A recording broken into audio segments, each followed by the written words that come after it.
Você tem muita familiaridade com o tema de hoje. Toda uma vida de experiências subjetivas que acontecem espontaneamente, às vezes te ajudando a resolver um problema, às vezes te atrapalhando para fazer uma leitura. Será que a divagação se trata apenas de uma proteção de tela mental? Será que é só ruído psicológico? Será que o conteúdo da divagação é aleatório demais para que se encontrem tendências principais? Será que a preocupação ou a ruminação pode prejudicar a saúde? Pode a divagação te ajudar a viver sua vida? Será que existem motivos para considerarmos que estamos falando de uma função neuropsicológica? Esse é o canal Consciência, um canal dedicado à divulgação científica da neuropsicologia da consciência. Devaneios, fantasia, imaginação, distração, obsessão, preocupação, ruminação. Vários termos são usados. Nos referiremos a eles aqui coletivamente por divagação. Pense em como é desafiador estudar cientificamente uma atividade que é subjetiva, que surge espontaneamente e que não tem ligação direta com o que a pessoa está fazendo. Que tipo de fonte de informação é usada para que se possa produzir conhecimento sobre a divagação? Uma das fontes de informação são os questionários. Ou seja, a pessoa responde a perguntas sobre como é a divagação em sua vida diária. Essa estratégia, que tem sido usada desde os anos 60, levantou informações importantes. Muitas delas foram confirmadas com técnicas mais recentes.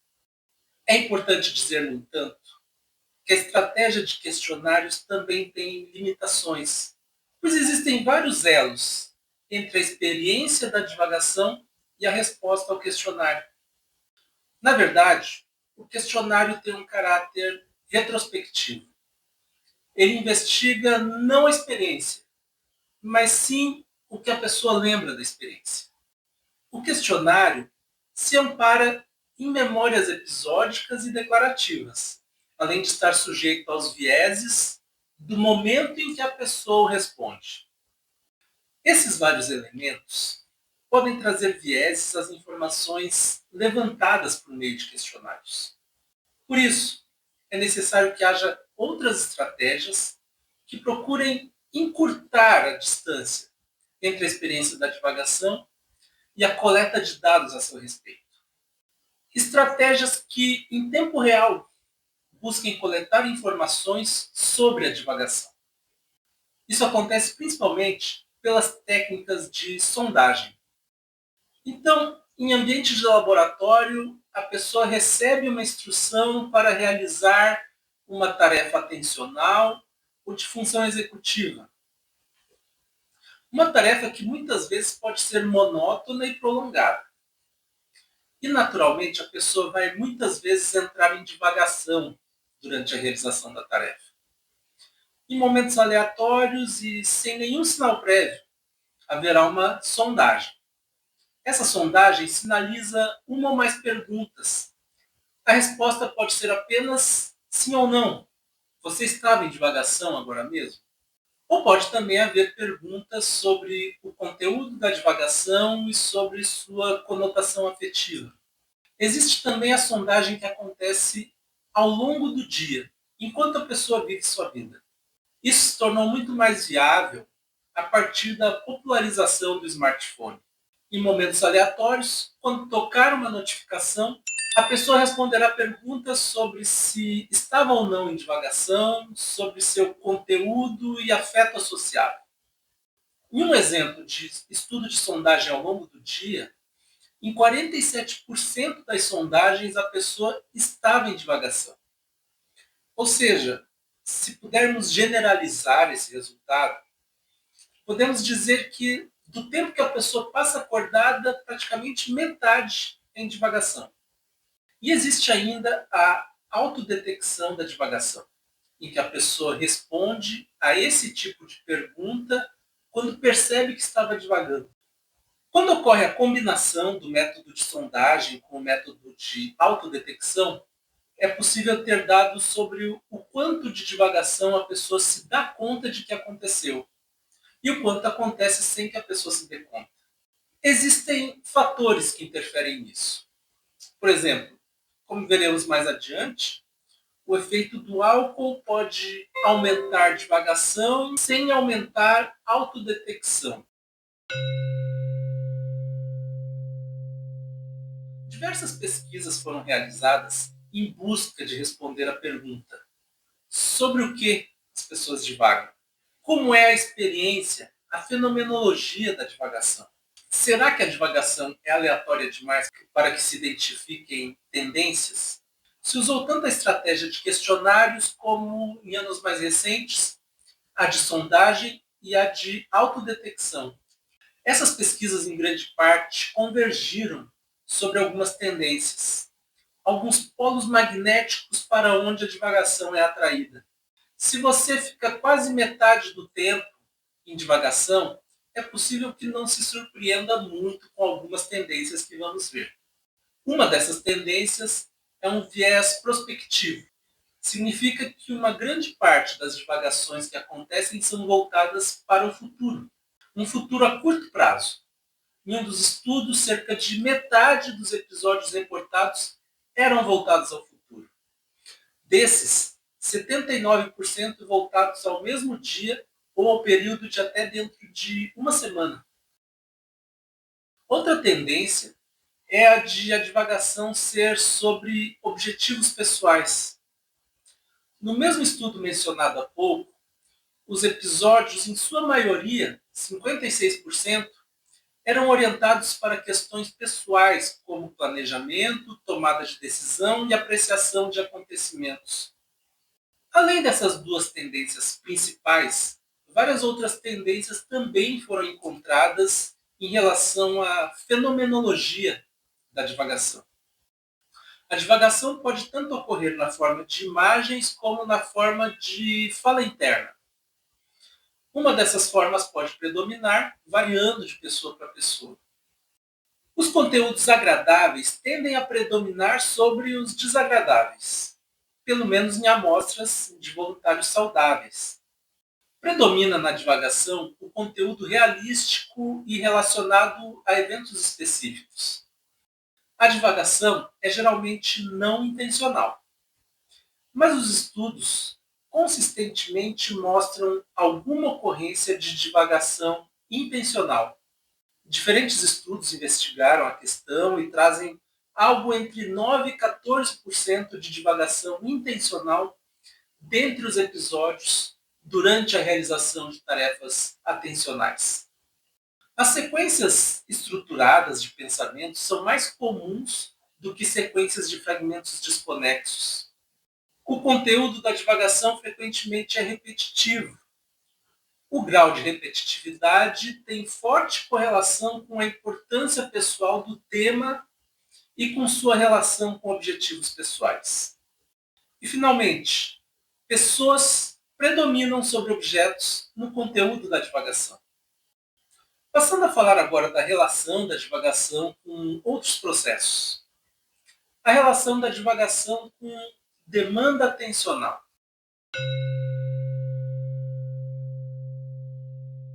Isso é explorado a partir de experimentos de sondagem durante a realização de tarefas.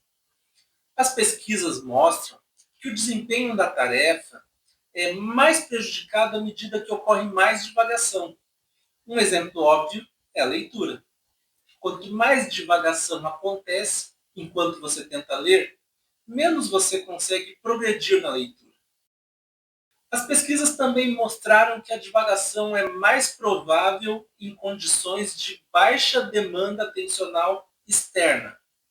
Ou seja, quando você tem que prestar atenção em estímulos do ambiente, mas, por exemplo, existem longos intervalos entre esses estímulos.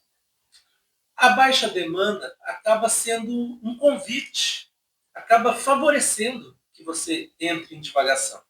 Quer dizer, o desempenho otimizado, ou seja, o pleno uso da capacidade intelectual de alguém, algo que naturalmente foi favorecido pela seleção na época de nossos ancestrais. Então, o bom desempenho cognitivo impõe que a pessoa tenha uma sensibilidade ao contexto para a ocorrência da divagação. A existência dessa sensibilidade é o que é conhecido como a hipótese da regulação contextual da divagação.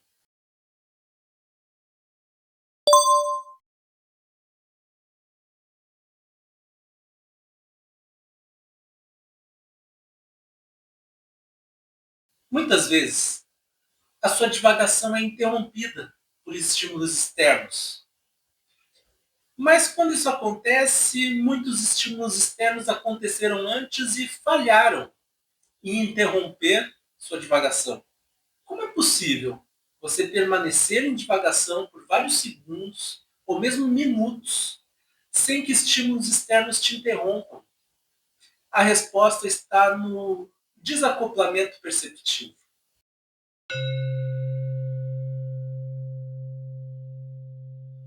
Você tem ali uma certa atenuação dos estímulos externos. O gráfico mostra essa questão com relação ao diâmetro da pupila. Em azul, uma tarefa em que determinado estímulo aparecia, mas era irrelevante para o sucesso na tarefa. Ou seja, a pessoa estava em uma situação de demanda atencional baixa, o que, como já sabemos, é um convite irresistível à divagação. Em vermelho, aparece outra tarefa, que era de memória operacional, que para a pessoa se sair bem, precisava estar atenta aos estímulos. Então, quando aparecia o estímulo, como mostra o gráfico, a pessoa aumentava o diâmetro de sua pupila. Essa diferença no tamanho da pupila ante a estímulos relevantes e irrelevantes ilustra o desacoplamento perceptivo. A divagação interage também com o nível de humor.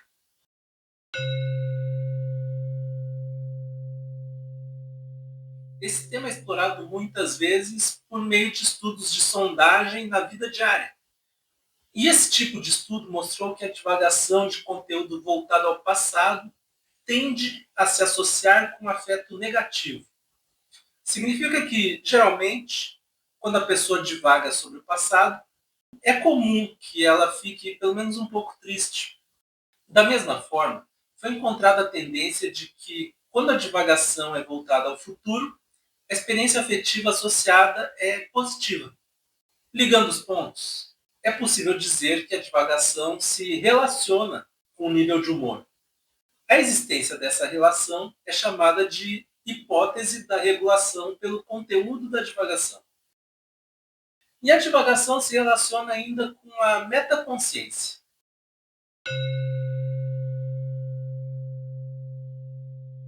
Metaconsciência nós já abordamos em outro vídeo. Diz respeito a você dar-se conta sobre quais conteúdos ocupam a sua consciência neste momento. Então seria assim, você divagar e perceber que está divagando. Existem fatores que interferem nisso. Por exemplo, sob efeito de álcool, assim como em fissura de cigarro, a pessoa tem mais frequência de divagação, isso apontado pela detecção por sondagem. Mas isso não se reflete em mais autodetecção da divagação. E existe a questão de que a pessoa estar ciente de que está divagando, a metaconsciência da divagação, se relaciona com o desempenho. Um exemplo é um estudo que era com simulação de dirigir. Para o motorista experiente, dirigir pode, em muitos momentos, ser uma tarefa atencional de baixa demanda, o que acaba sendo uma condição favorável à ocorrência de divagação. Nessas simulações de dirigir, a divagação sem metaconsciência esteve associada a maior número de erros.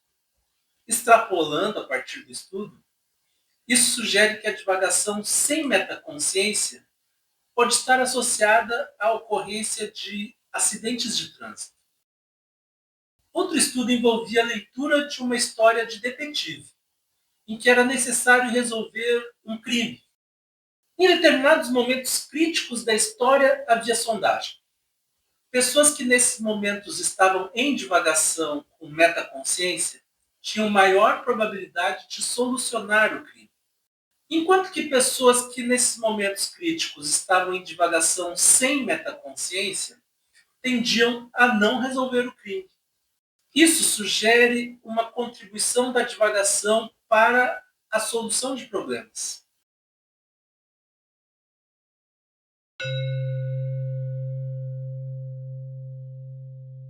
Existem formas de divagação que se associam com psicopatologias. É o caso do devaneio excessivo, uma imersão compulsiva em fantasias. As fantasias são super elaboradas e a pessoa fica imersa nelas. Isso consome tempo significativo, interferindo na vida da pessoa. Quando você começa a fantasiar demais, deixando de lado até as suas necessidades, isso vira um problema. O devaneio excessivo é comum se associar com alguns transtornos, como a depressão, a ansiedade, o toque e o TDAH. Agora vamos falar sobre este aspecto que é potencialmente nocivo e patologizante relacionado à divagação, que é a sua interação com o estresse.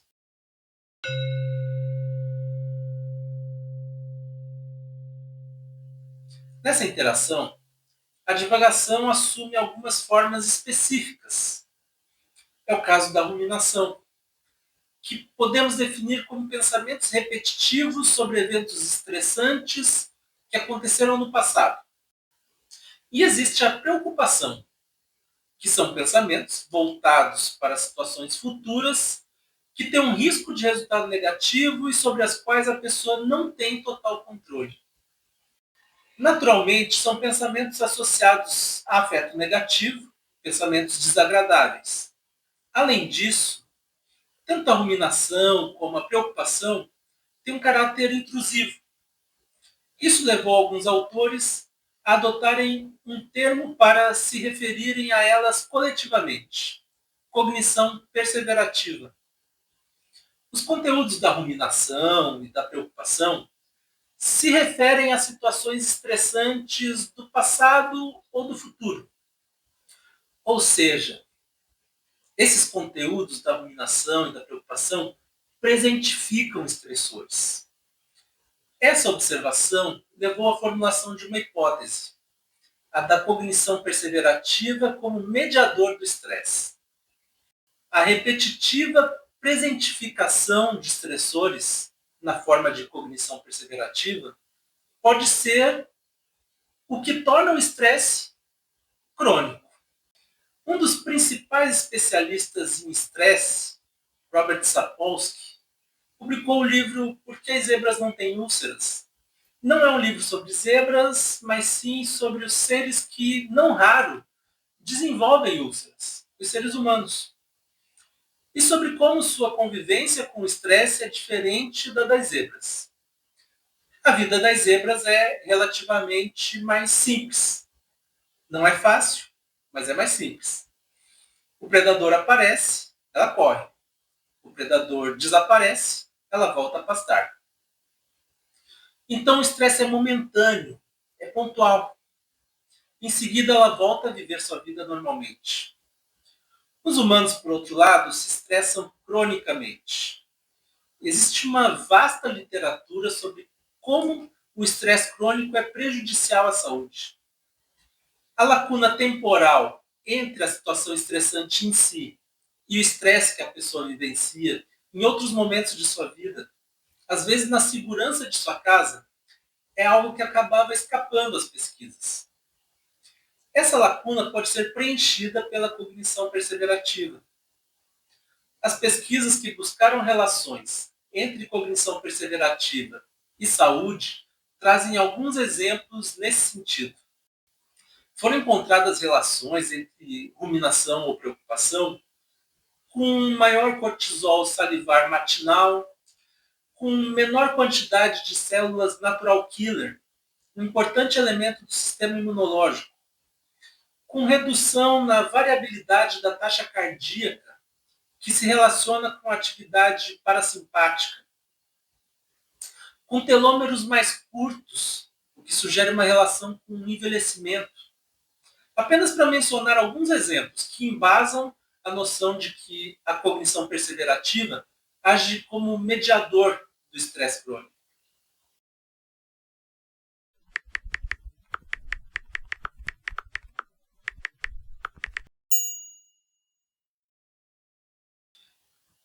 Vimos que a divagação pode ajudar, por exemplo, na solução de problemas.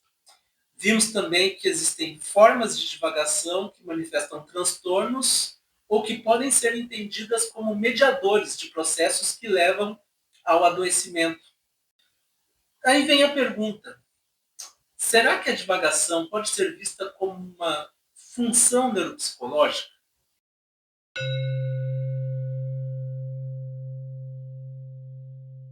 Se tratarmos a questão de maneira apressada, bem, eu procurei o livro-texto de neuropsicologia e lá não aparece a palavra divagação. Quem sabe existe algo no manualzão de neuropsicologia? Ele parece bem abrangente, mas a situação é a mesma, nada de divagação. Então, se considerarmos a tradição da área, parece que a divagação não costuma ser vista como uma das funções neuropsicológicas. Mas vamos ver algumas informações que vão noutra direção. Bom, a divagação é um fenômeno universal e complexo. Universal significa que nada do que conhecemos até hoje nos leva a crer que existe um fator cultural, que pessoas em uma cultura fazem divagação e noutra não. E é um fenômeno complexo. Vimos várias informações aqui que ilustram essa complexidade. De uma perspectiva evolucionista, a combinação de universal e complexo é a senha para dizer que algo foi moldado pela seleção natural. Quando você tem um fenômeno que é encontrado universalmente numa espécie e que é complexo, isso não veio do acaso. Isso é algo que evoluiu com o passar de várias gerações. Algo que é meio óbvio sobre a divagação, mas que ficou apenas implícito até aqui: a divagação constitui uma forma de viagem mental no tempo. Aprender coisas novas, revivendo cenas do passado, contemplar cenários futuros e agir no presente em relação a eles. Faz sentido que a função da divagação esteja relacionada à viagem mental no tempo mesmo. É possível pensar nessa função de uma perspectiva evolucionista gradualista. Em comparação a indivíduos que estivessem totalmente presos ao momento presente, ancestrais nossos que tivessem um pouquinho de viagem mental no tempo já estariam em vantagem, pois eles poderiam simular o que vai acontecer nos próximos instantes e agir a respeito em antecipação. Com o passar de gerações, a seleção ampliou essa capacidade. Depois tivemos a evolução de habilidades de teoria da mente, ou seja, de inferir o que o outro pensa. A evolução da linguagem. E isso aumentou exponencialmente a nossa capacidade de simular situações, nossa capacidade de viagem mental no tempo. Mas para responder se a divagação é uma função neuropsicológica, é interessante falar sobre casos neurológicos em que isso é afetado. Em um estudo, pessoas com lesão bilateral do córtex pré-frontal ventromedial tiveram reduzida frequência de divagação durante a realização de tarefas cognitivas. E quando a divagação acontecia, era menos voltada ao futuro e mais voltada ao presente. Quer dizer, a viagem mental no tempo acabou comprometida. Além disso, essas pessoas reportaram menos divagação na vida diária do que controles saudáveis. Em outro estudo, pessoas com lesão bilateral de hipocampo foram estudadas ao longo de 2 dias. Se alternavam testes, exames, intervalos e refeições. Essa convivência foi aproveitada como oportunidade para várias sondagens. No que você estava pensando agora mesmo? O resultado, embora se engajem em divagação tanto quanto as saudáveis, essas pessoas tiveram alteração no conteúdo da divagação. que com a lesão se torna mais voltado ao presente. Mais uma vez, ocorre um comprometimento da viagem mental no tempo. Essa discussão da divagação como função neuropsicológica pode ainda ser complementada com estudos de neuroimagem. Na verdade, no começo, eles não foram realizados com o objetivo de esclarecer qualquer questão sobre a divagação. Historicamente, podemos identificá-los com a época em que começavam a se multiplicar estudos em que a realização de tarefas cognitivas era acompanhada por escaneamento cerebral nos anos 90. Esses estudos trouxeram algo da tradição de pesquisa em fisiologia, que é a comparação entre atividade e repouso. Então, seja o tema da pesquisa a atenção, a sensação, a percepção, a pesquisa começava por coletar os dados do funcionamento cerebral da pessoa ali no scanner, sem fazer nada, em repouso. Algo que chamou a atenção dos pesquisadores foi que, mesmo com atividades que variavam de estudo para estudo, quando se iniciava a realização da tarefa, havia determinadas áreas que diminuíam de atividade. Aí começaram a haver estudos especificamente voltados para a investigação dessas regiões, que são mais ativas quando a pessoa não está realizando uma atividade. Dentre elas, o córtex pré-frontal ventromedial, que vimos há pouco. Esses estudos chegaram a uma rede que está ativada quando a pessoa está ociosa, a rede de modo padrão, muitas vezes identificada pela sigla DMN, de Default Mode Network. Essa rede será o tema de um de nossos próximos vídeos.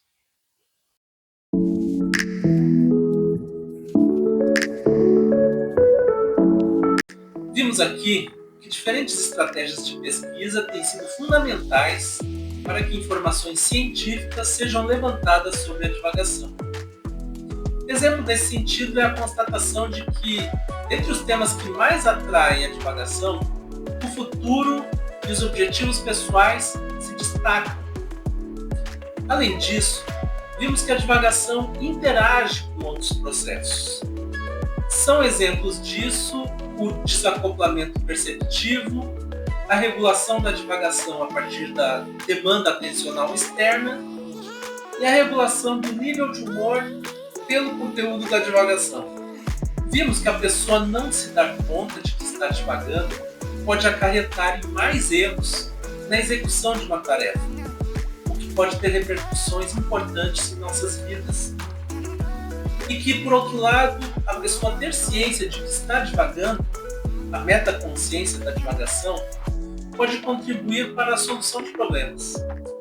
A divagação pode manifestar transtornos e, em suas formas relacionadas ao estresse, à ruminação, à preocupação, ela pode ser o elo que torna crônico o estresse. Existem casos neurológicos que comprometem a divagação em um de seus elementos essenciais, a viagem mental no tempo. Isso, junto à atividade de uma rede neural específica, a rede de modo padrão, quando a pessoa está em divagação, sugere a necessidade de olharmos para a divagação como uma função neuropsicológica. Até o próximo vídeo.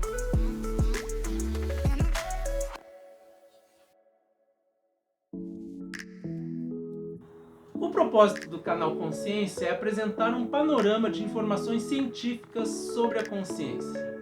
Para você conhecer melhor os temas que abordamos, consulte a lista de referências citadas na descrição do vídeo.